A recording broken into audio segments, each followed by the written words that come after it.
যখন আমি আমার ঘর থেকে বের হলাম তখন আমার মনে হলো যেন আশেপাশে কিছু অদ্ভুত ঘটছে। হঠাৎ করে আমি দেখলাম পাশের ঘরে থেকে কিছু অদ্ভুত আওয়াজ আসছে। আমি সেই আওয়াজগুলো মনোযোগ দিয়ে শুনতে চেষ্টা করলাম। এরপর আমি আস্তে করে দরজার কাছে গিয়ে দাঁড়ালাম এবং কান পেতে শুনতে লাগলাম। হঠাৎ আমি মায়ের গলার শব্দ শুনতে পেলাম। আমার মনে হলো এখানে কিছু একটা ঠিক নেই। আমি ভাবলাম ভেতরে ঠিক কি হচ্ছে সেটা দেখা দরকার। কিন্তু সমস্যা হলো ঘরের দরজা ভেতর থেকে বন্ধ ছিল এবং ঘরে কোনো জানালাও ছিল না। তখন আমার মাথায় একটি বুদ্ধি এলো।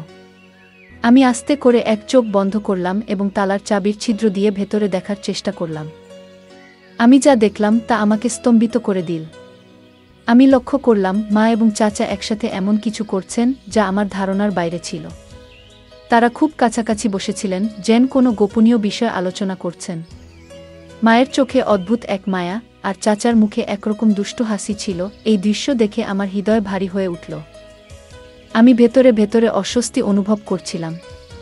মায়ের এই রূপ আমি আগে কখনো দেখিনি। আমার মনে হতে লাগলো এরকম কিছু তো আমি কখনো ভাবিনি। কিন্তু কেন জানি না, আমার মনে তখন এক অদ্ভুত অনুভূতি হচ্ছিল।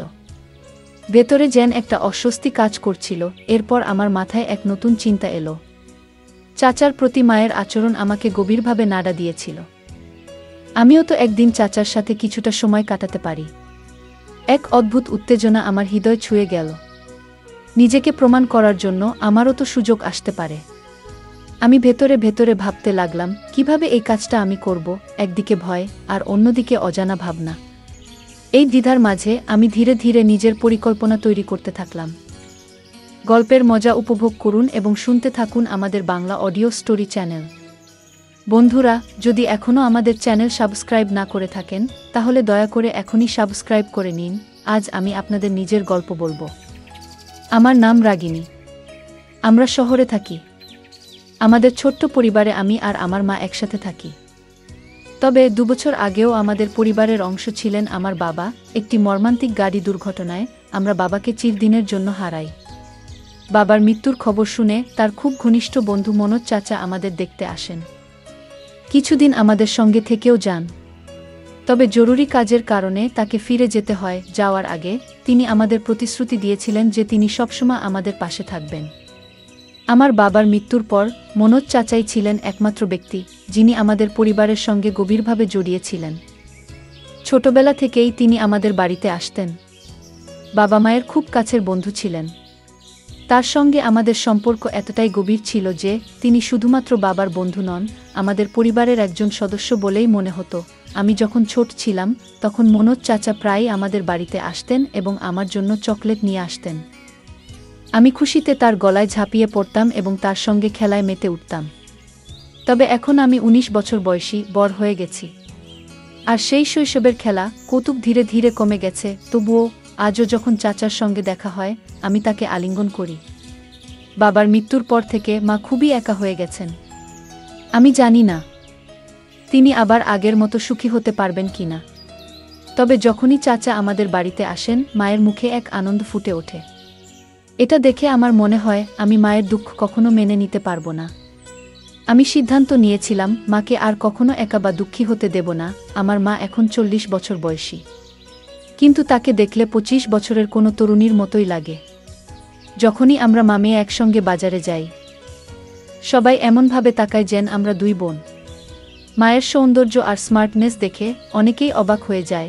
একদিন আমি ভাবছিলাম মায়ের একাকিত্ব দূর করার জন্য এমন কাউকে দরকার যার সঙ্গে মা তার মনের সব কথা বলতে পারবেন।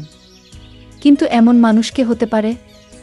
আমি অনেক ভেবেও কিছু বুঝে উঠতে পারছিলাম না। ঠিক তখনই আমার মনে হলো কেন না মনোজ চাচার সঙ্গে কথা বলা যায়। আমি কোনো দ্বিধা না করে তাকে ফোন করলাম। প্রথমবার চাচা ফোন ধরেননি, হয়তো কাজের মধ্যে ব্যস্ত ছিলেন। কিন্তু আমি জানতাম তিনি আমাদের সবসময় গুরুত্ব দেন এবং মায়ের সুখের জন্য কিছু করতে পারবেন। আমার ফোন বেজে উঠল। আমি স্ক্রিনে দেখলাম মনোজ চাচার নাম ভেসে উঠছে।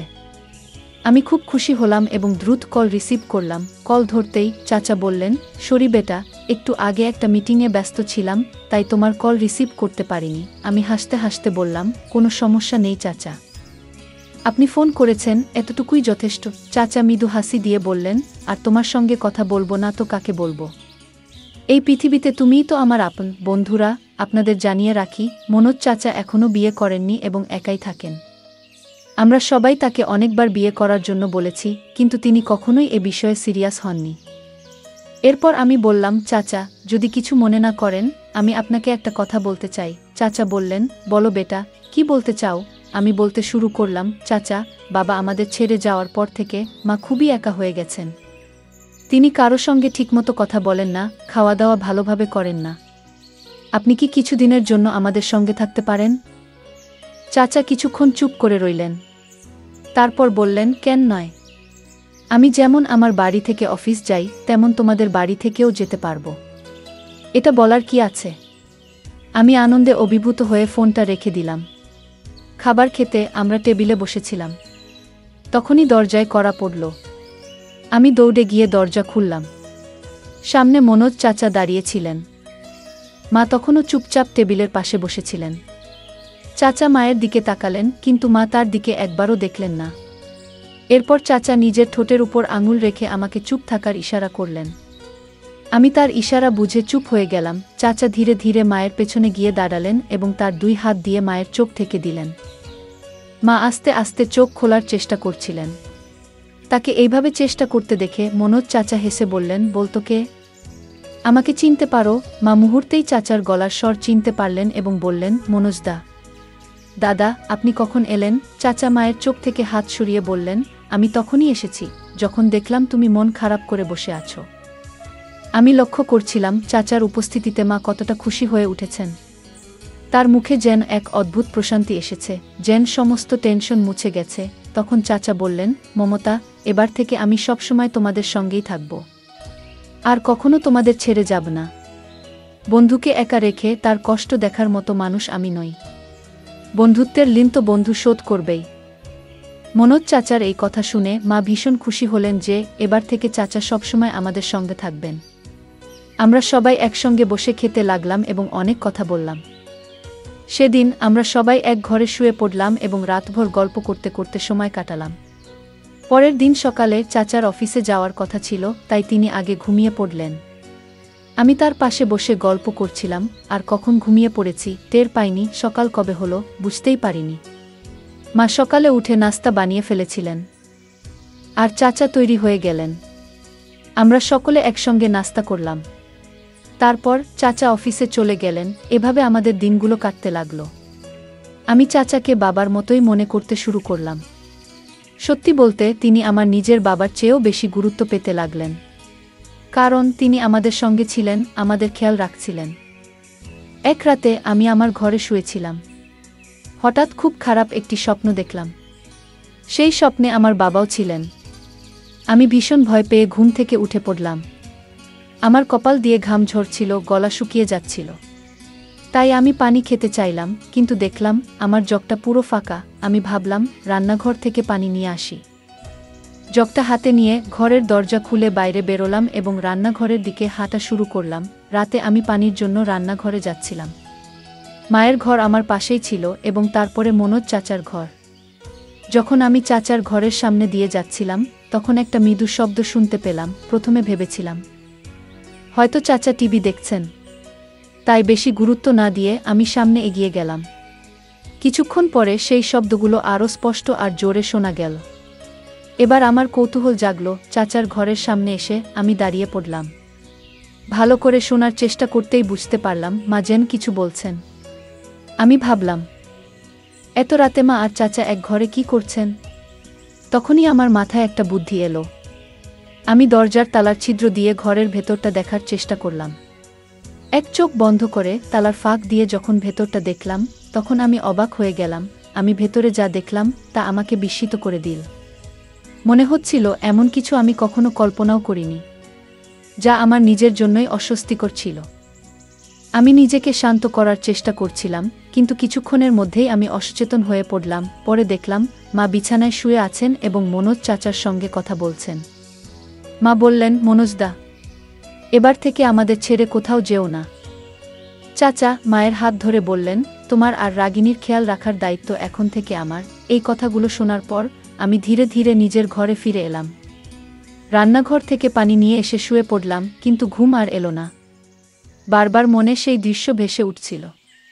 যতই ঘুমানোর চেষ্টা করি কিছুতেই মন শান্ত হচ্ছিল না। ভোর হতে আর বেশি দেরি ছিল না। আমি উঠে গিয়ে বাথরুমে ফ্রেশ হলাম। তারপর গোলাপি রঙের একটি হালকা পোশাক পরে নিলাম। পোশাকটি স্বচ্ছ ছিল এবং আমাকে দেখতে বেশ সুন্দর লাগছিল। আমি যখন বাইরে এলাম দেখলাম মনোজ চাচা সোফায় বসে নাস্তা করছেন। ভেজা চুলে তোয়ালে পেঁচিয়ে আমি তার সামনে গিয়ে দাঁড়ালাম এবং মুখে বললাম, চাচা কেমন লাগছে আমাকে? মনোজ চাচা মুচকি হেসে বললেন, বাহ রাগিনী, আজ তো তোমাকে একেবারে অপূর্ব দেখাচ্ছে। আমি যখন মনোজ চাচার কথা শুনলাম তোমাকে আজ খুব সুন্দর লাগছে, তখন আমি খুব আনন্দিত হলাম। চাচার পাশে গিয়ে চুপচাপ বসে রইলাম। কিছুক্ষণ পরে চাচা অফিসের জন্য তৈরি হতে লাগলেন। আমি হঠাৎ উঠে গিয়ে চাচাকে আলিঙ্গন করলাম। মনে হলো যেন বহুদিনের জমে থাকা আবেগ আমার ভেতর থেকে বেরিয়ে আসছে। চাচার শরীরটা মুহূর্তের জন্য কেঁপে উঠল, আর তার মুখে এক অদ্ভুত অস্বস্তির ছাপ ফুটে উঠল। সেই ছাপটা যেন মনের গভীরে লুকানো কোনো দুঃখ কিংবা অপরাধবোধের প্রকাশ। আমার চোখ ভিজে উঠছিল, যেন আমার ভালোবাসা আর মনের কষ্ট তাকে জানিয়ে দিতে চাইছিলাম। কিন্তু এটা তো কেবল গল্পের শুরু। বন্ধুরা, যদি এই গল্পটি ভালো লেগে থাকে তাহলে দয়া করে ভিডিওটি লাইক করুন এবং আমাদের চ্যানেলটি সাবস্ক্রাইব করুন। পাশে থাকা বেল আইকনটি প্রেস করুন যাতে করে আমরা যখনই নতুন ভিডিও আপলোড করি তার নোটিফিকেশন সবার আগে আপনার কাছে পৌঁছে যায়। ধন্যবাদ। দেখা হবে আমাদের পরবর্তী ভিডিওতে।